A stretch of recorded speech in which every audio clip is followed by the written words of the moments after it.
Drage kolegice, dragi kolegi, lepo pozdravljeni na Liberaku, k sejmu akademske knjige, ki ga organizira Filozofska fakulteta.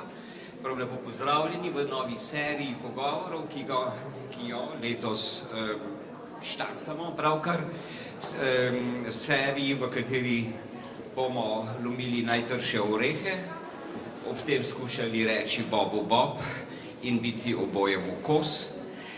Zato sem sam to serijo poimenoval Trli orehe, Bobu kos.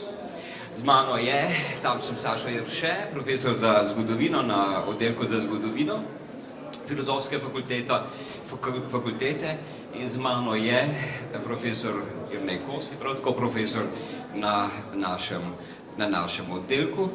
In pogovarjala se bova o temi, ki je trd oreh, zdaj tako se zdi, o temi, o kateri se komaj lahko kaj reče, ali pa zlasti pa ne se težko reče Bobu Bob, in ki kot da nismo kos, torej temi, ki je posebej izzivalna, ki se jo kot da težko naslavlja, in če že človek kaj reče, že vnaprej ve, da bo rekel nekaj narobe. In to je tema slovenski narod. Oba sva napisala knjigi, vsak svojo, oba sva napisala knjigi na to temo, in sicer Jernej Kosi je pred 13 leti napisal knjigo, ki je izšla iz njegovega doktorata, kako je nastal slovenski narod, začetki slovenskega nacionalnega gibanja v prvi polovici 19. stoletja.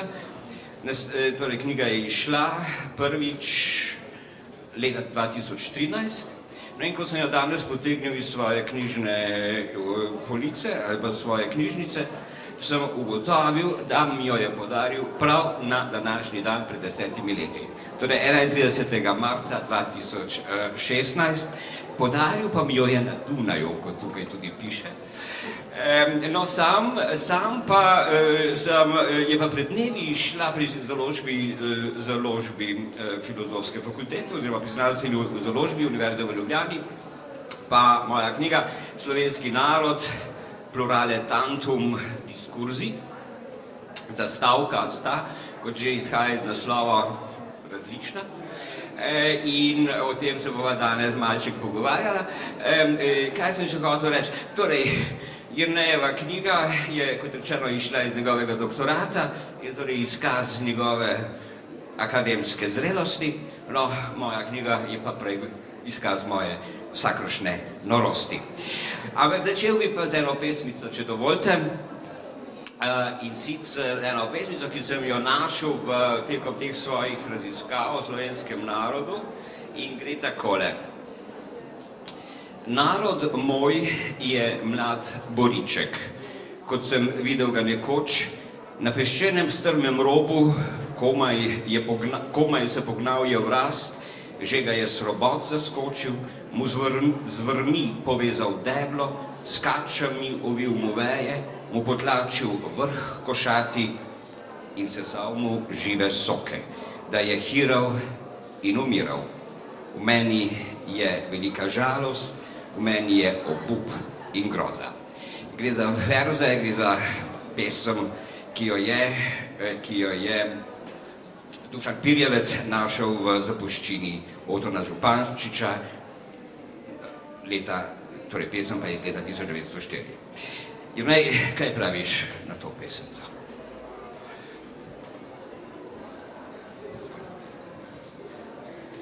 Se slišim.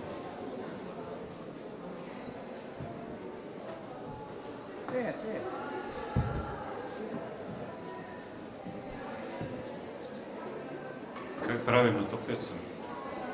Mislim, da bi bilo treba začeti nekje druge, in sicer pri čestitkah. Vsaka knjiga je praznik, vsaka natisnjena knjiga v slovenskem jeziku je toliko večji praznik. Knjiga z naslovom Slovenski narod je pa tako rekoč velika noč. In na tvoje vprašanje bi pravzaprav raje odgovoril s proti vprašanjem. Namreč kot nekdo, ki se je specializiral za zgodnjo novoveško zgodovino, nekdo, ki je uredil temeljna dela, dve temeljni knjigi, eno o Trubarju in protestantizmu, drugo o kmečkih uporih, me je pravzaprav in kot nekdo, ki do obisti razume tehnike zgodnje novoveške oblasti, me je pravzaprav od samega začetka presenečalo, da si se lotil tega, da ne rečem, resnega projekta, ki je pač pripeljal do te knjige. In moje prvi vprašanje je bilo, zakaj? Stvar je pravzaprav naravna, stvar je pravzaprav nekako, zdaj kot nazaj gledam, se mi je to šlo pravzaprav nekako po naravi stvari tako, namreč ko se človek ukvarja sam sem specializiran, predavam zgodovino zgodnega novega veka, slovensko zgodovino zgodnega novega veka. No in temeljni fenomeni zgodnega novega veka, slovenske zgodovine novega veka, tista, če lahko rečemo slovenska zgodovina, so prav gotovo, sta vsaj dva ključna, to so kmečki punti pa reformacija. No in ko se človek ukvarja s temi temami, se kmalu ugotovi, da to pravzaprav ni samo slovenska problematika, ali pa da to ni posebej slovenska problematika, da pa je seveda ima nek spominski, da pa ta problematika je spominski kapital, iz katerega se črpa, na katerem stoji slovenski narod. In se začne spraševati, kaj je pravzaprav slovenski narod. Pravzaprav sem se tega projekta ali pa tega vprašanja o slovenskem narodu lotil, ko sem urejal knjigo Slovenski kraji spomina. Torej o tistih gradnikih slovenskega spomina, okrog katerih se vzpostavlja, pa s katerimi se vzpostavlja slovenski spominski diskurs in slovenska spominska nacija. No in pa smo pisali to knjigo 10 let skupaj z 20 kolegi in govorijo o slovenskih krajih spomina in slovenskih krajih spomina, slovenskem spominskem diskurzu. No in pojavilo se vprašanje, kaj pa pravzaprav slovenski spominski diskurs ima prav gotovo nekaj opraviti s slovensko nacijo oziroma s slovenskim narodom. In potem sem se vprašal, kaj pa je pravzaprav slovenski narod in sem ugotovil in sem obrnil vse knjižnice tega slovenskega prostora in nisem našel odgovora. In potem sem moral odgovor najti sam. Ampak tekom sem začel, tako se mi je najprej zdelo, da bom moral dati odgovor sam. Ampak potem se je pa stvar začela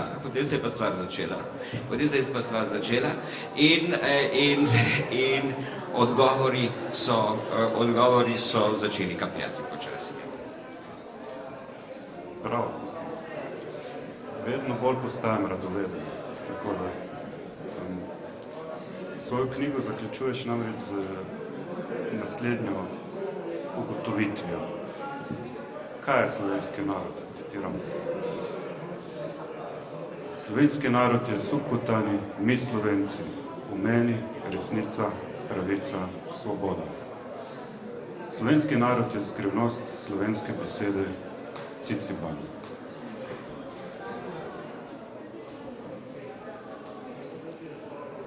A bi lahko malo elaboriral ta svoj zaključek? Ja, a lahko najprej bere pesmico? Prosim. Čebelica leti z neba, leti vse niže in vse bliže, čebelica leti z neba. Čebelica, odkod in kam te nesejo peroti po jasni zračni poti, čebelica, odkod in kam? Kje pa je tisti Ciciban, ki venomer razgraja, ki mamici nagaja, kje pa je tisti Ciciban? Če bil bi tukaj Ciciban, čebela svetlokrila, kaj bi mu naredila, če bil bi tukaj Ciciban? Če bil bi tukaj Ciciban, takoj mu brdko želo, zapiči mu trdo čelo, če bil bi tukaj Ciciban. potem bi jokal Ciciban in kričal na vse grlo, da vse bi skupaj drlo, tako bi jokal Ciciban. O, najlej joče Ciciban, kriči naj kakor hoče, zvoniti izda toče, nič ne pomaga Ciciban. Kaj misliš, da bi jokal sam? Jokala brez pokoja bi šele mama moja, kaj misliš, da bi jokal sam? Kaj tudi joče mamica, če Cicibanček skače, pa si raztrga hlače, kaj tudi joče mamica? Če hlače strga Ciciban, jih mamica zašije, a očka mu nabije svetlično bilko zadnjo stran. Premotil si me Ciciban, ne vem, kaj sem hotela, po kaj sem priletela, premotil si me Ciciban. O, saj poveti Ciciban, le prašaj ga čebela, po kaj si priletela, ne laže, pa ne Ciciban.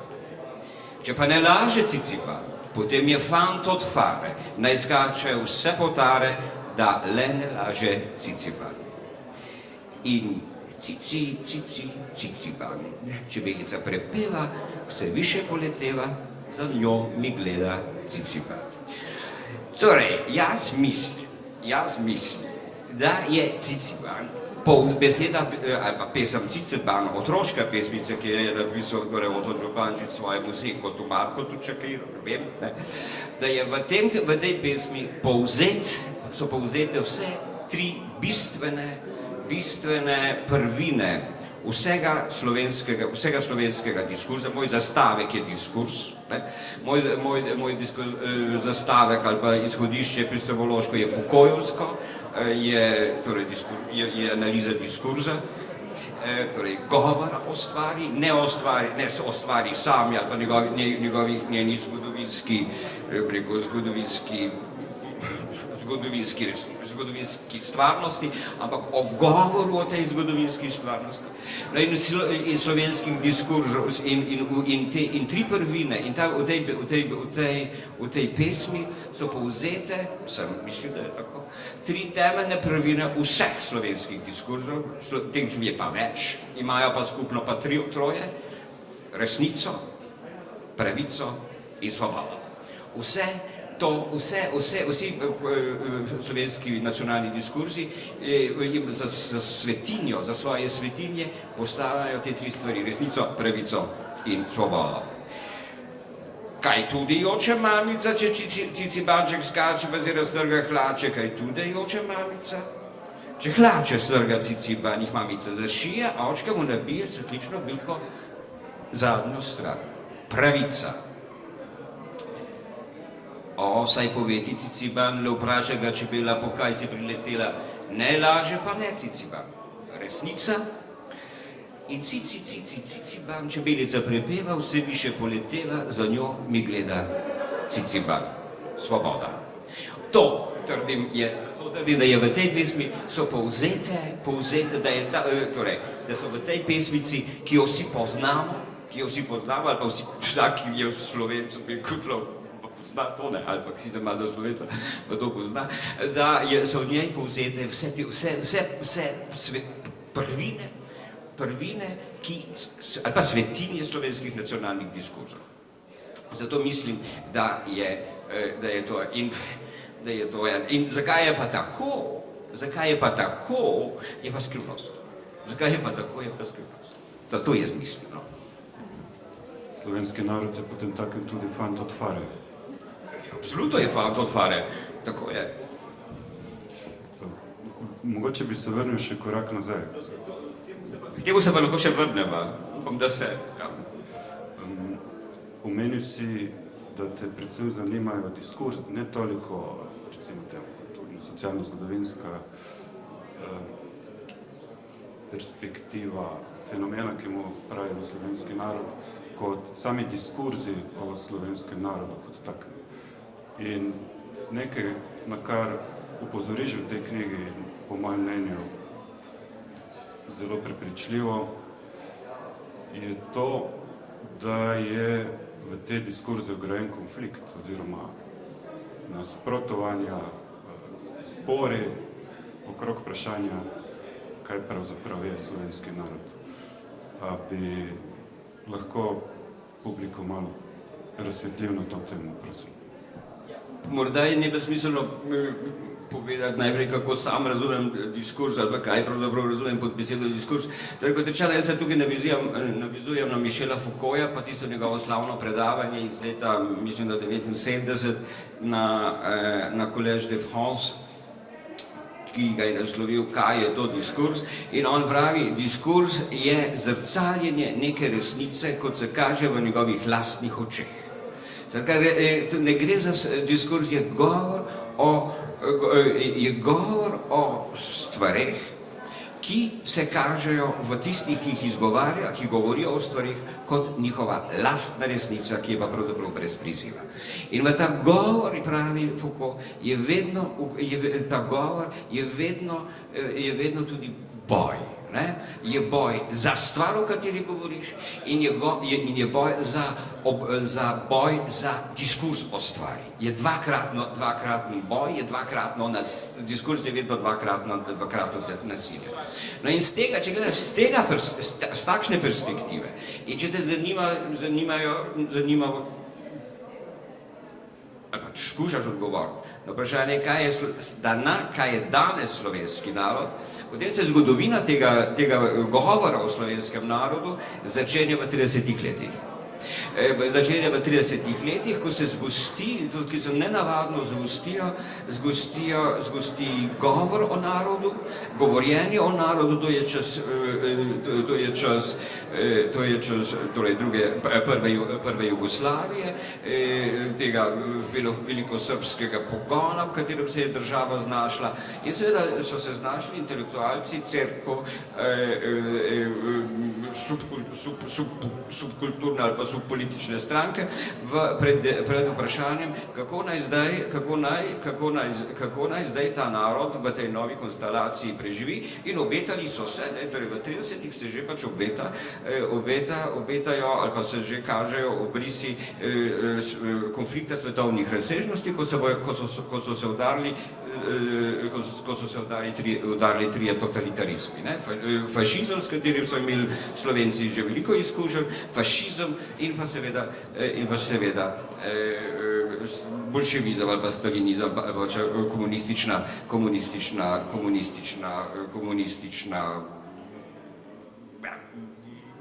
komunistična smer sveta. No in v zgodovinski situaciji, v kateri so se znašli, torej v Jugoslaviji, v kraljevini Jugoslaviji, in v času, ko so se na obzorju že pokazali konflikti med tremi totalitarizmi, se je začelo intenzivno razpravljati o tem, kako naj zdaj to slovensko ljudstvo preživi. Preživi in kaj je potrebno storiti za to, da bo preživelo. No in tukaj se oblikujejo trije diskurzi. Začne se z Wilfanovim kulturni problem slovenstva, ki je iz leta 32, in on vzpostavi nekaj, čemu sam pravim kulturniški ali pa kulturni slovenski nacionalni diskurs. Ko bi jaz temu rekel, zanje torej kultura, slovenska beseda, slovenska umetnost, tista glavna stvar. Temu sledi odgovor Edvarda Kardelja, brodarja, kot se je takrat podpisoval v reviji Sodobnost z serijo razprav, v katerih direktno odgovarja in osporava Vidmarju in razvija nek svoj izhajajoč iz stalinistične definicije naroda, ta njegova razmišljanja potem, kar del leta 1939 zbere v tisti slavni knjigi Razvoj slovenskega nacionalnega vprašanja. Leta 1939 je v Ljubljani kongres Kristusa Kralja, ki je razkošno, kjer se razkošno razkrije ali pa razodene ali pa razvije, razkaže, razpostavi katoliški nacionalni diskurs, katoliški diskurs o slovenskem narodu, in leta 1939 začne izhajati revija Dejanje, ki jo vodita tam pero vodita ali pa kolo vodita Edvard Kozvek in pa Bogo Grafenauer. No in zdaj, in revija Dejanje oblikuje svoj koncept naroda, ki temelji na osebi, na človekovi osebi, na suvereni človekovi osebi, ki se zavzema za demokratično ureditev sveta, ki temelji na dediščini francoske revolucije. Katoliški koncept naroda temelji na prvem Vatikanu, ki pravzaprav vzpostavlja nekakšno stanovsko ureditev sveta in če zelo pavšalno ali pa zelo preprosto rečem, ena cerkev, en papež, ena vera, en narod. In potem je pa še ta komunistični koncept naroda, ki pa izhaja kot rečeno iz stalinističnega koncepta in ki pravi, da so Slovenci lahko narod samo, priznava Slovencem preko značilnosti naroda ali pa karakter naroda, ampak samo toliko, kolikor bojo Slovenci v oporo ali pa v spregi z komunistično revolucijo. Če ne bodo, niso narod. Temu se reče, to najbolj jasno, vam bom prebral, to najbolj jasno pove Dragotin Gostinčič v delu Das nacionale Problem der Slovenen, ki ga je napisal leta 1932 v Moskvi, kamor se je zatekel pred preganjanjem, torej v tistih letih je kraljevina preganjala komuniste, no in se je zatekel v Moskvo in tam napisal delo Das nacionale Problem der Slovenen. Napisal ga je v nemščini, torej nacionalni problem pri Slovencih bi prevedel, napisal ga je po nemščini zato, ker je upal, zato da bi ga tudi drugi razumeli, in da bi ga nekoč objavil, pa ga potem nikoli niso. Takole pravi Gostinčič v tem svojem delu. Pa preverimo, ali so Slovenci narod po tej teoriji. Imajo Slovenci svoj lasten jezik? Imajo skupno strnjeno ozemlje? Javolj. Imajo neprekinjeno strnjeno ozemlje? Imajo svojo lastno ekonomsko življenje?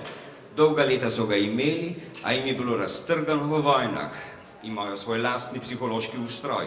Da, imajo svoj lastni psihološki ustroj, ki jih loči od vseh drugih južnih Slovanov. Naslednjič, imajo svojo lastno enkratno kulturo, ki so jo skozi stoletja samostojno razvili, samostojno seveda v tisti meri, v kateri se lahko razvije katerakoli kultura na zemeljski obli.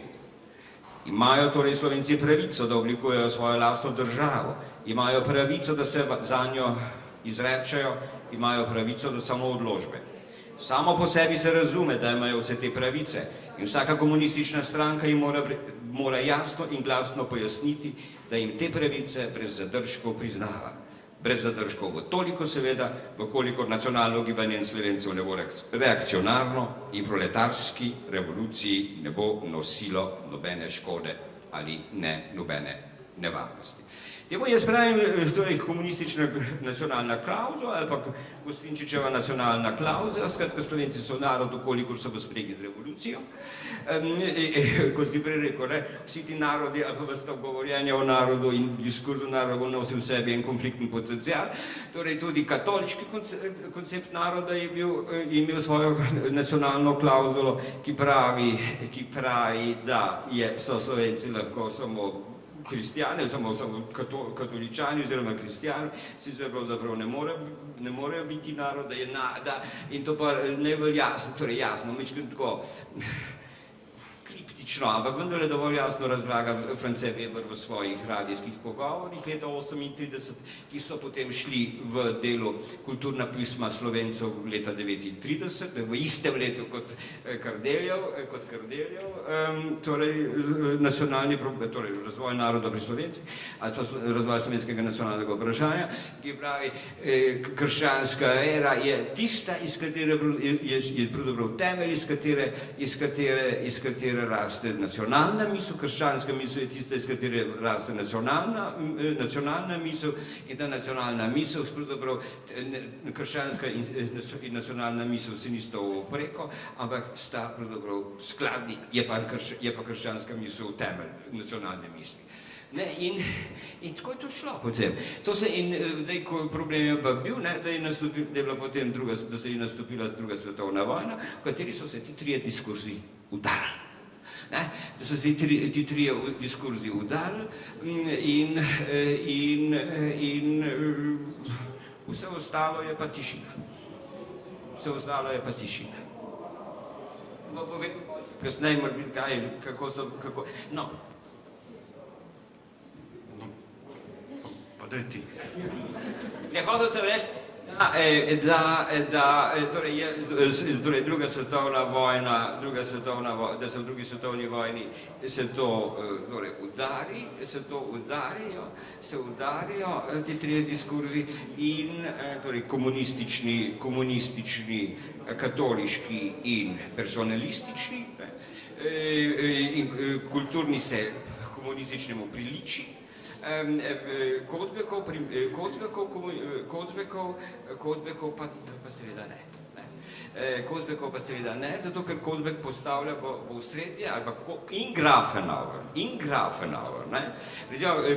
Prva, potem kar sem jaz našel, prva taka celovita sodobna interpretacija slovenskega naroda je prav Grafenauerja.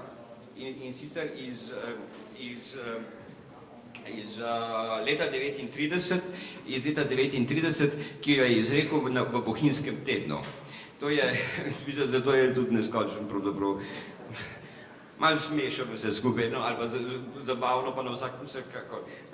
Leta 1939 izidejo najprej Weberova kulturna pisma Slovencev, na kar je kongres Kristusa Kralja v Ljubljani, to je bil en velik kongres, ki ima dva nivoja, en nivo je tako ljudski, ali pa množice, to so procesije, to je tako, če bi papež prišel dol, sam takrat ni prišel papež, ampak prišel je pa kardinal Hlond, primas Poljske, kot zastopnik papeža, torej to je celo mesto je dihalo s tem kongresom, torej to so bile procesije, maše, ena velika igra na kongresnem trgu, Slehernik od Hohmanstala, potem zaključil se je kongres z igro o Božjem kraljestvu na Plečnikovem stadionu, ki je izjemen historičen ali pa izjemen igralski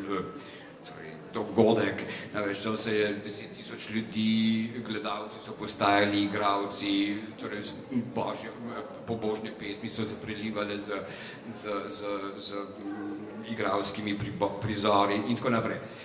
Najprej je potem to kongres Kristusa Kralja, na kar je pa še Bohinjski teden, torej kongres se konča konec julija, v začetku avgusta je pa Bohinjski teden, kjer se pa zberejo katoliški intelektualci zbrani okrog revije Dejanja, torej okrog Kozbeka in Grafenauerja in leta 1939 in novembra pa še izide razvoj slovenskega nacionalnega vprašanja.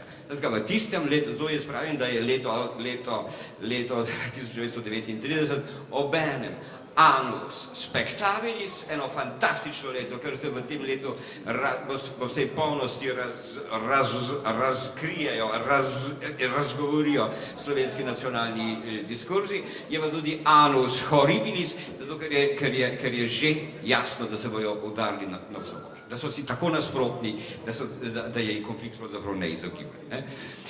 No, ampak sam to še povem, kaj pravi Grafenauer, to pa za moje pojme, opredelitev naroda, ki velja do 90-ih, ali pa ki pravzaprav velja do do 90.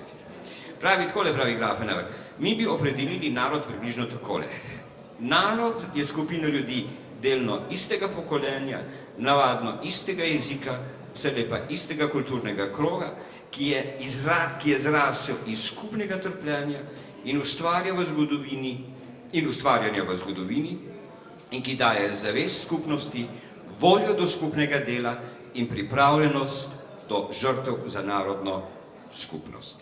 Narod ni osnoven element samo v kulturni stavbi človeštva, temveč tudi v političnem in gospodarskem življenju.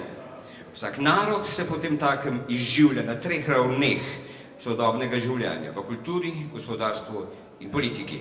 In na vseh 3 ravneh mora predstavljati narod neko sklenjeno enoto. Skratka, če povzamem, po Grafenauerju je narod naša zavest o nas, prvič je naša volja biti mi in tretjič je naša pripravljenost na žrtev za to, da smo. In to je, mislim, nenadkrivljivo do danes. Mogoče bi se še vrnil kakšen korak nazaj k tem različnim, v veliki meri konfliktnim, diskurzivnim razumevanjem tega, kaj je slovenski narod.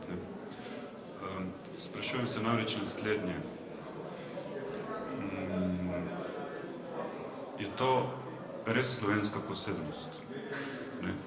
Govorimo v bistvu ne samo o kulturnih diskurzih, ampak o resnici o oblastnih diskurzih, o razumevanjih, o tem, na kakšen način legitimirati neko politično oblast, nek tip, jaz bi temu rekel, družbene dominacije.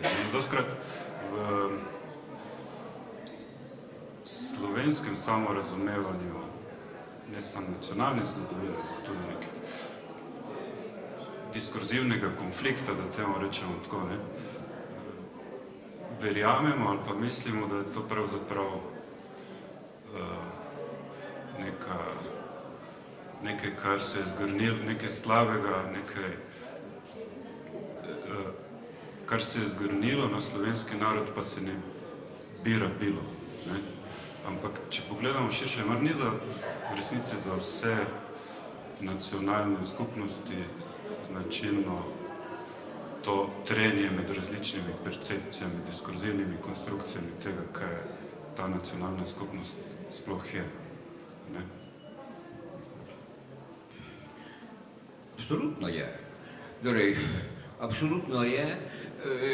Torej, to imaš že pri... To že samo govorjenje v naskodno pravzaprav implicira to. In če se še enkrat vrne k Foucaultu, diskurz je govor o, je resnica, kot se poraja v mojih očeh, ta resnica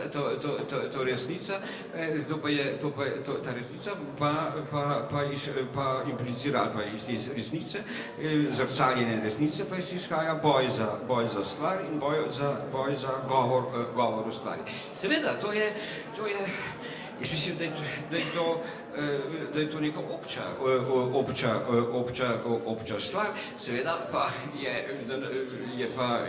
je pa tisto, kar je pa zanimivo, pa je, pa kar je mene zanima, je pa slovensko govorjenje o teh stvarih. Je pa slovensko govorjenje o teh stvarih, ker to pa je pač takšno, kot je. To pa je takšno, kar je, in mislim, da je pomembnejše, to pa ne velja samo, ko gre za narod, ampak tudi sicer, da je bolj smiselno iskati v našem ravnanju, tako kot posameznik, kako tudi slovenske, ali pa sicer akademske, ali pa ne vem kak, ali pa siceršnje skupnosti, neke posebnosti, pač pa si ozavestiti našo občast. našo občost, naše človeške in pa sicer naše človeške prvine, naše naše politične okvire, v katerih človek lahko deluje in tudi naše diskurzivne prvine, s katerimi upravljamo.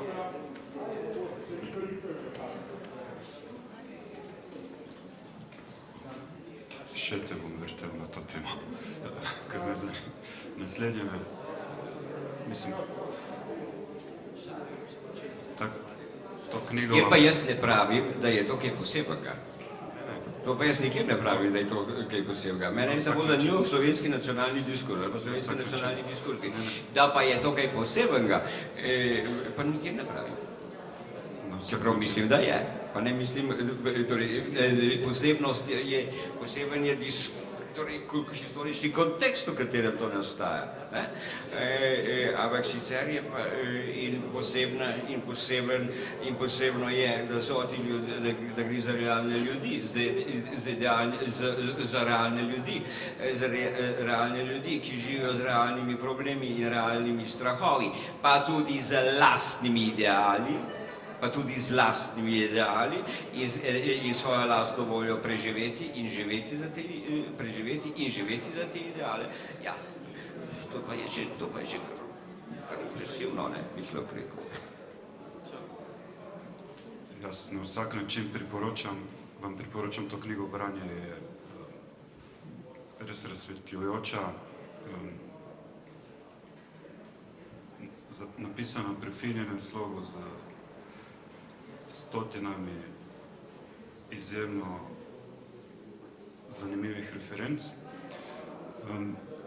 Nadaljeval bi mogoče z naslednjim vprašanjem. Tukaj gre za diskurze, ki jih pravzaprav ustvarjajo predstavniki kulturne ali politične elite. Tisto, kar se jaz zmeraj sprašujem, ali pa sem se spraševal, ko sem se še raziskovalno s temi rečmi ukvarjal, je naslednje, do kolikšne mere, tudi sociologi zelo težko na to odgovarjajo, ker nimajo podatkov, do kolikšne mere pravzaprav ti diskurzi potem doživljajo določeno recepcijo v širših slojih prebivalstva in na kakšen način se pravzaprav odzivajo na njih. Vem, da je to zelo špekulativno vprašanje, ampak mogoče si prišel do kakih hipotetičnih ali pa fundiranih odgovorov med svojim raziskovanjem. To je eno veliko vprašanje, absolutno je. To nisem politična, torej, pa to, kar sem jaz pišem, ne gre samo za neko je zgodovina oblastnih diskursov. Je zgodovina oblastnih diskurzov, ki pa od realne, ki pa od, bi rekel, od človeka, od ljudi, ne more biti posebej ločena, ker so bili pa to oblastni diskurzi namenjeni ljudem.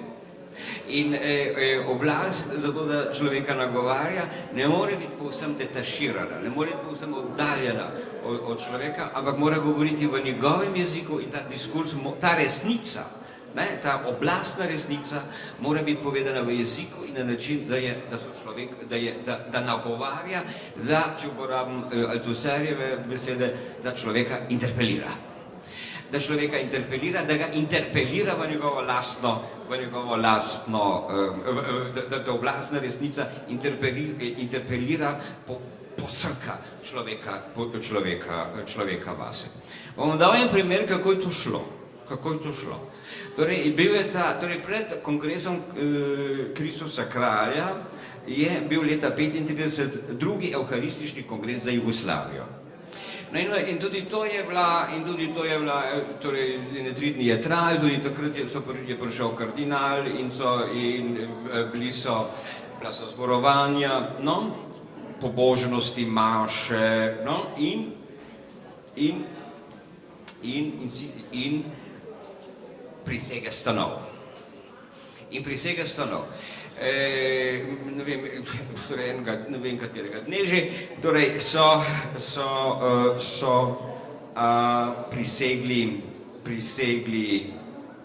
stanovi, in sicer ene sobote v juniju so prisegli stanovi, in sicer vsi hkrati,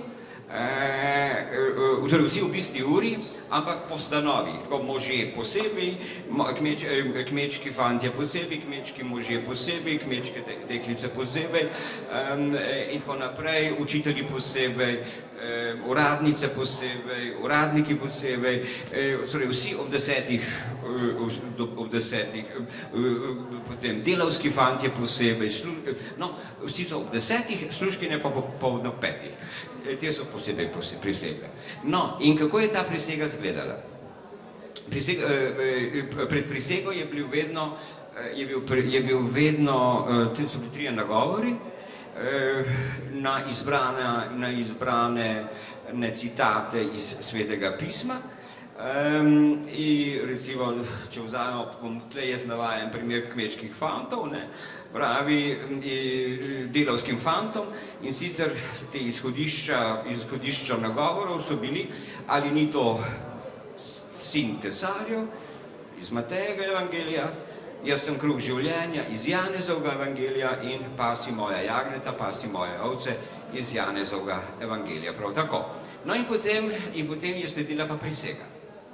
Torej so šli nagovori najprej, vedno je bil vsaj eden duhovnik in pa dva možaki ali pa dva intelektualca, ki sta se sicer ukvarjala z posameznimi stanovi, recimo v tem primeru z delavskimi fanti. No in tako je šla ta prisega. Duhovnik, ali obljubite, da boste v sebi in svojih tovariših krepili resnični krščanski čut, ki daje človeku smisel za višje reči, da vas ne obvlada sama skrb za kruh, da boste proti vsem nevarnostim v delavnicah, druščinah in pri zabavi, zlasti v razmerju do dekleta, varovali čistost duše in telesa kot največji zaklad za vse življenje. Da boste upogljivo podpirali danes težko ogroženo družinsko skupnost in domačnost krščanskega družinskega življenja. Da boste delali za pravo praznovanje nedelj in praznikov in da hočete iztrgati delovni sloj novi sužnosti materializma. Ali obljubite? In vsi rečejo, obljubimo.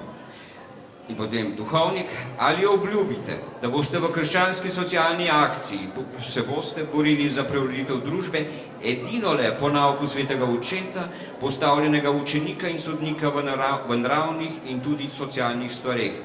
Da boste spoštljivo se držali Pijeve okrožnice Quadragesimo Anno, da boste kot zgledni kristjani v apostolskem delu med svojimi odločno izpovedovali vso in celo krščansko resnico in nič ne popuščali zmotam marksizma in kakršnega koli materializma.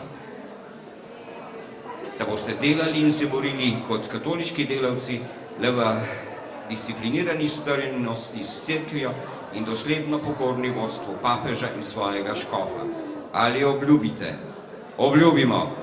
In slednjič, ali obljubite, da boste živeli iz vere v odrešilno moč presvetega rešnega telesa, da boste zato pogosto, vsaj za hip, obiskali svojega prijatelja Jezusa delavca v tabernaklju, da boste pri maši ne le vsako nedeljo in zapovedan praznik, ampak po možnosti tudi med tednom, da boste prejemali sami, skupno z domačimi ter skupno s svojimi stanovskimi tovariši, pogosto Jezusa v rešnem telesu, da bi bili močni in strašni za hudobnega duha, njegove sile in pomočnike. Ali obljubite? Obljubimo. Tako je šlo. Tako je šla ta interpelacija in ta interpelacija, ki se je in na drugih straneh enako. Tako je šla ta interpelacija, nagovarjala je, tukaj smo videli pri teh delavskih fantih, na temeljne stvari, ki jih vsak razume. To je njegovo delovno okolje, njegova družinska srednja, njegova vaška cerkev in in hierarhija znotraj tega. To vsak razume. In te stvari je bilo treba pač narediti za svete in ga imaš. Dobro, bova dala priložnost še publike za kako vprašanje.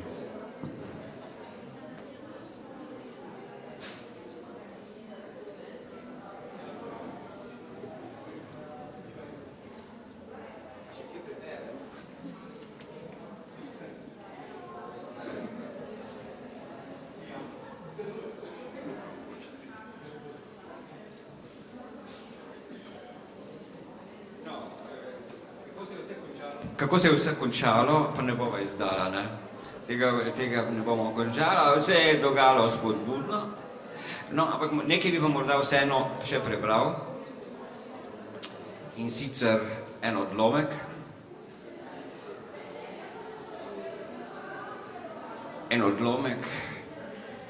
Odkod je pa ta odlomek, bom pa prepustil vam, da boste prebrali v knjigi. Gre pa takole. V mojem otroštvu je moja mati vedno znova, ko je bil za to čas in je čas to dovoljeval, pripovedovala o ljudeh iz njene vasi, slovensko Stara vas, po nemško Altesdorf, ne zgodb, temveč kratke in vendar, vsaj za moja ušesa, nezaslišane prigode. Morda jih je mati pripovedovala tudi mojim sorojencem, a meni je, kot da bi bil njen edini poslušalec. Ena njenih pripovedi je šla takole. Na neki kmetiji, že na pol v gorah, je delala kot dekla neka norica, ali kakor se je tedaj reklo, ta slaboumna. Gospodar kmetije jo je posilil in dobila je njegovega otroka. Vlogo otrokove matere pa je prevzela hišna gospodinja. Dekla, prava mati otrokova, se otroku, strogo je bilo tako zabičano, ni smela približati. V otrokovih očeh je bila neka druga njena mati. Nekega dne pa se je malo bitje, ki je že znalo govoriti, medtem ko se je samo igralo na robu posestva, ujelo v žičnato ograjo in vedno bolj in bolj se je zapletalo vanjo. Kričal je otrok in kričal, dokler ni k njemu pritekla norica, ta slaboumna ali z besedo pripovedovalka v govoru področja med Svinjsko planino in Karavankami trapa. Kot bi mignil, je osvobodila otroka. In na to vprašanje otroka, njegovi domnevni materi, ki to ni bila, ki je slednjič le pritekla k njemu, dekla je bila tedaj že nazaj pri svojem delu, v hlevu ali na polju, mati, zakaj ima trapa tako mehke roke.